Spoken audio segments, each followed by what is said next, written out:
तोते के इस श्राप के कारण माता सीता को सहना पड़ा था पति वियोग। जानिए श्राप का रहस्य।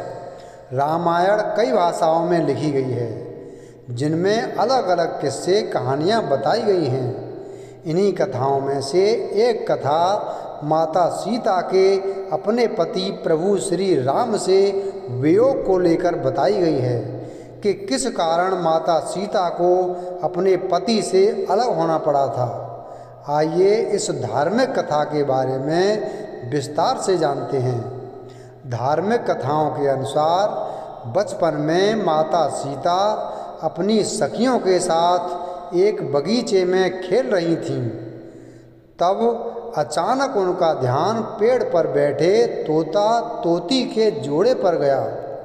ये जोड़ा माता सीता और प्रभु श्री राम को लेकर आपस में बातें कर रहा था, जिसे माता सीता छुपकर सुनने लगीं। तोता तोती आपस में बातें कर रहे थे कि भविष्य के महान राजा श्री राम जन्म ले चुके हैं। वे एक महान प्रतापी राजा बनेंगे और उनका विवाह राजा जनक की पुत्री राजकुमारी सीता से होगा। तोते के जोड़े से अपने बारे में सुनकर माता सीता आश्चर्यचकित होकर उनके पास पहुंची और तोते के जोड़े से कहा कि जिस राजकुमारी सीता की आप बातें कर रहे हैं, वे ही जनक पुत्री राजकुमारी सीता हैं। आप दोनों को मेरा भविष्य कैसे पता है? तब तोते ने कहा कि वो और उसकी पत्नी दोनों महर्षि वाल्मीकि के आश्रम में एक पेड़ पर रहते थे।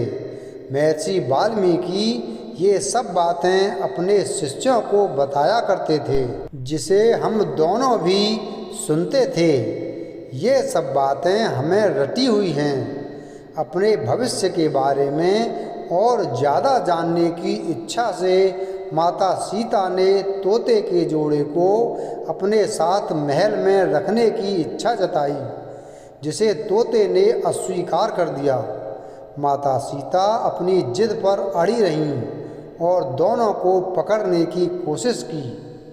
तब नर तोता तो उड़ गया, पर उसकी पत्नी मादा तोता सीता माता की पकड़ में आ गई।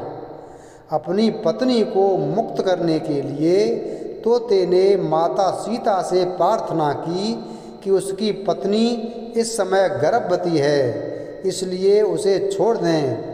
पर माता सीता उस वक्त छोटी थीं, इसलिए उन्होंने इनकार कर दिया। तब नर तोते ने माता सीता को श्राप दिया कि आपकी वजह से जिस प्रकार मुझे अपनी गर्भवती पत्नी से अलग होना पड़ रहा है, उसी तरह से आपको भी गर्भवती होने पर अपने जीवन साथी का वियोग सहना पड़ेगा। इतना कहकर नर तोते ने प्राण त्याग दिए थे। बताया जाता है कि तोते के इसी श्राप की वजह से माता सीता को प्रभु श्री राम से अलग होना पड़ा था। वीडियो अगर पसंद आया हो तो वीडियो को लाइक करें, चैनल को सब्सक्राइब करें और बेल आइकन प्रेस करें। धन्यवाद।